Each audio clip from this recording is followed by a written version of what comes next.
Hello everyone and welcome back to my channel, Designs by Dana. I'm Dana and I'm also a close to my heart maker. Today I am working on a single page layout. Let me get rid of this and I'll bring in my pictures. I'm doing some heritage type pictures. This is my mama when she was like 13 years old. So when I first saw these pictures, I never in a million years would have guessed that she was only 13 years old. So I'm going to show you, these are the photos from a scrapbook. These are the original photos I found through some family albums and my grandma's photos. So I have an app on my phone that I use and I can scan in the photos, and I did a little bit of editing. As you can see, this photo for some reason was bent up, and this one, it seems like it was torn up a little bit, and I was able to edit those and then reprint them in a black and white color scheme. And this photo, I decided I wanted to add a little pop of color, and I did that with my tri-blend marker, and I'm going to show you how I did that a little bit more because we're going to add more color to this during the video. So we'll talk a little bit more about that, coloring on our photos. And wanted to add a little pop of color there, and just kind of wanted to show you how my original photos looked and then how I scanned them and then printed them out. I use a Canon selfie to print my photos at home and printed those out so that I didn't damage the integrity of the original photos in case someone else in the family wanted to use them for something else. So I can keep those and then put these in my album. So let me get this stuff out of the way and then we'll come back with some papers and get started. Here is the paper packet suite I'm going to use. It's called the Dream Maker. It's currently the special for the May National Scrapbooking Month. And I'm going to flip through here and show you each of these pattern papers. Although there's two of each in the pack, I'm just showing you one. You can see that each one of them comes with the product stripped at the top, and then the other side has the pretty pattern at the top of the product strip, which I call a zip strip, and then the pattern paper has a different pattern on each side. And then there's that pretty stack of marbled cardstock as well. Here I'm showing you that the package, the bundle, also comes with a 12 by 12 stencil with 4 different patterns. So I cut that stencil down into 6 by 6 pieces, so I wouldn't get my stencils mixed up. Now I mentioned in my intro that in this video I'm going to show you how to add a little pop of color to your black and white photos. So I use, like I said, a Canon selfie, and this is glossy paper. I do think that this technique works a little bit better with matte paper because it's not so slick and the ink in the marker will soak in a little bit better to that matte. But I'm using my tri-blend marker. This is the pale pink, and I'm using the dark side. And with this bottom part of the skirt, I'm kind of going in tiny circular motions because it's leaving a lot of line marks, similar to if you've used our tri-blend markers on the acrylic shapes and how slick that is. You can see a lot of the markings. So what I did is I went through with my first coat, and now I'm going over with kind of a top coat to kind of smoothen that out and then make it a little darker because I knew I wanted it to be darker to pop out. So I'm kind of cleaning up that texture but also giving it another darker coat. And I'm doing it quickly because it does dry quick and I want to even it out. And I'm sorry I got my head in here. I had no idea my messy hair day was getting in the shot, but that's just the way it rolls, right? So with the top part of this outfit, it looks like she was wearing a vest or a jacket. I decided to take my texture in a slightly different pattern because the texture of the marker was showing up, and it gave the photo a little bit like the pattern or the material was showing through in the texture of the fabric. So I decided to go up and down vertically with my strokes of the marker, and I really like how it turned out in the actual photo because it looked like actual material with a texture pattern to it. So I was happy with how that turned out. So something you can think about if you're doing black and white photos. I pulled that up closer so you can see it, but since I have this on speed up, you didn't get a real nice good view of that, but you'll be able to see it in my still shots at the end as well.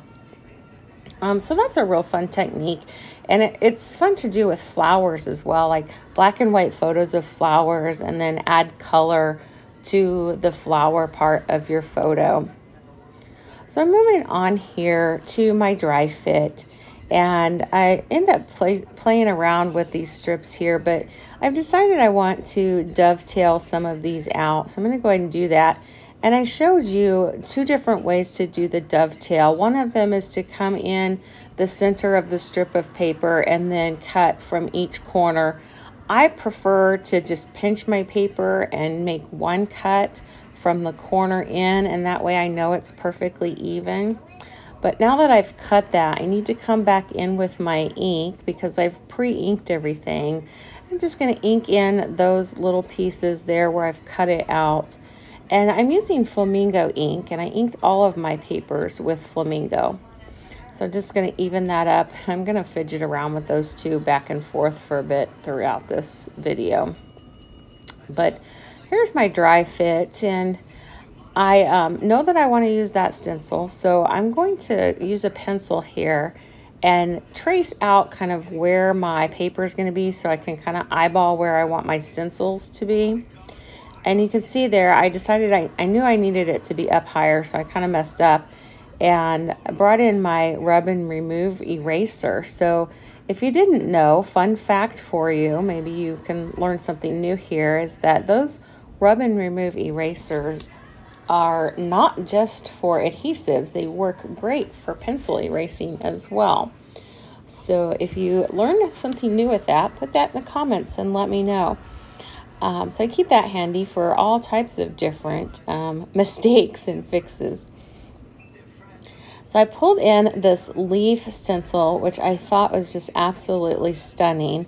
And again, I'm using the Flamingo ink and my Close to My Heart blending brush, and just rubbing that in my ink and then moving my stencil around. Now I'm doing one leaf at a time on the stencil as opposed to using the entire stencil. I feel like that's giving me a little bit more control over exactly where my leaves are being positioned. You can certainly do this many ways, but I've decided that I want to have some strategic positioning.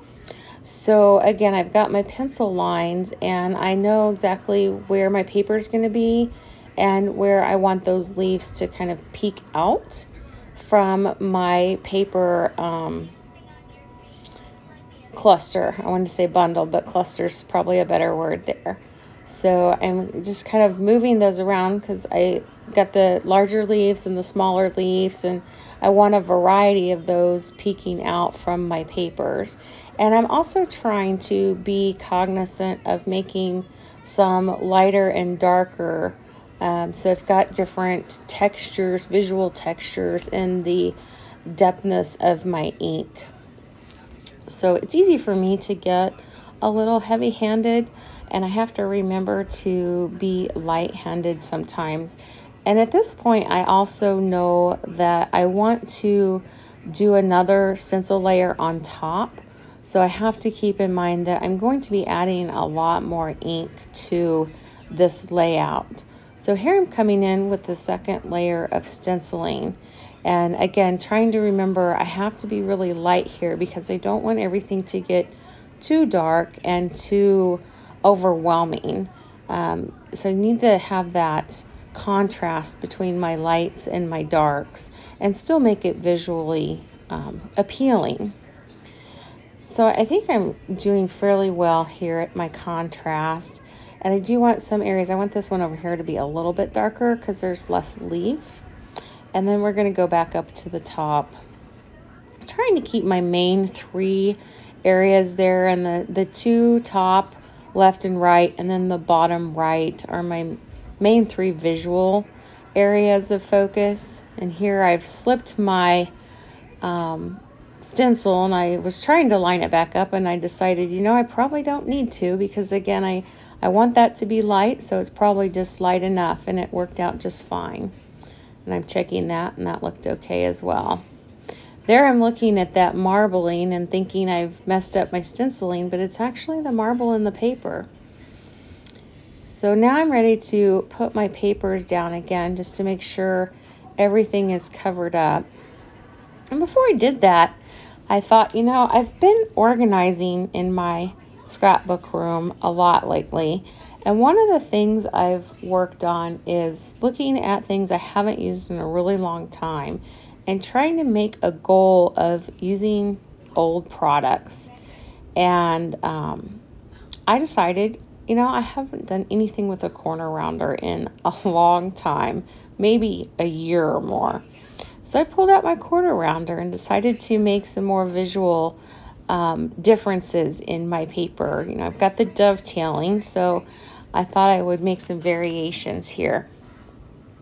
And what I really would like to do is, like, every month pick a different theme to go back and pull out, you know, brads and eyelets and different textures and fibers and things I haven't done in a long time, and use up some of my stash that I have so much of. But that's just a little way of doing that.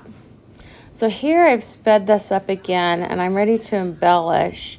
And you'll notice that I moved that little zip strip around, and I didn't have the heart piece big enough. So I cut it and then tucked it under each photo. And I pulled in my embellishments here. I'm going to dry fit, kind of play around with those, and then get those glued down. Now the flower up in the upper right, it didn't really give me a lot of trouble, but those leaves were a little bit of a struggle for me in deciding how to lay those down. And I ended up cutting off the stem, or at least some of the stem, and fidgeting around with that, which you'll see here. And you notice I brought in my T-ruler, which was a big help in lining up my zip strip and my lettering to make sure everything was lined up perfect. I love this glue. It's the Barely Art glue from Amazon, and I've had it forever. I'm just loving that it lasts a long time. It dries quick, goes on easy, and it goes on, you see how easy it goes on this flower and this tiny little spots, and it just holds great. I'm tucking those in, and I really like how that black just gives everything a nice pop to the layout. And then I decide I'm going to bring in something from my stash and pull in these silver glitter gems and spice this up with some glitter. As a final touch, I'm bringing in some little hearts from that die cut piece. We're going to put those down, and those will be the final touches to the layout. So I'm going to fidget with that just a little bit, and everything will be finally complete. And there we go. Okay, I finished up a couple more things off camera. I added just a little tiny journaling line here that says, Mom, Linda Daniels at age 13, but looking very grown up. And then a couple of stickers from the sticker sheet over here, just to kind of add a little bit more pizzazz. So here is everything up close. You can see all of my stenciling back here. It's kind of interesting, as I was finishing up the stenciling and I could see the marbling in the paper, I thought I might have messed up on my stenciling, but I realized it was just the marbling in the paper, and it gives it kind of another interesting effect there. And I really like how that stenciling overlaps. So we're seeing a lot of artwork with this effect. This set is just so perfect for layering the stenciling, and just gorgeous. I love how it's turning out. The pop of black is perfect with the black and white photos. I hope you like this technique. I do think that it does work a little bit better with the matte finish photos. I've done it before with both, but the texture that it kind of gives in the skirt and everything makes it look like she's got a little bit of texture in her material. So I'm okay with how that turned out. And I think it just makes that pop out a little bit. So I hope you enjoyed that. If you enjoyed it as much as I enjoyed presenting it with you, please give my video a like and subscribe, share if you feel so inclined. That does help me out. So definitely give me any comments. Tell me what you think, and I hope that you enjoyed it. If you have questions, let me know, and we will see you next time. Thanks for spending the time with me. Have a great day. Bye.